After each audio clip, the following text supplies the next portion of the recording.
খবরদার কেউ ভিডিওটি উপরে ধাক্কা দিবেন না, দেখবেন আপনার কপাল খুলে যাবে। আজকে পড়া লাগবে না, শুধু আপনি শুনবেন, কারণ আমি সই শুদ্ধ করে সূরা ইখলাস 3 বার পাঠ করব, আর আপনি শুনলেই আপনার আমল নামে 1 খতম কোরআনের সওয়াব উঠে যাবে।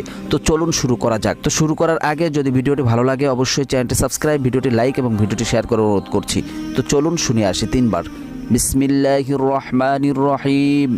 قل هو الله أحد الله الصمد لم يلد ولم يولد ولم يكن له كفوا أحد بسم الله الرحمن الرحيم قل هو الله أحد الله الصمد لم يلد ولم يولد ولم يكن له كفوا أحد بسم الله الرحمن الرحيم قل هو الله أحد الله الصمد لم يلد ولم يولد ولم يكن له كفوا أحد।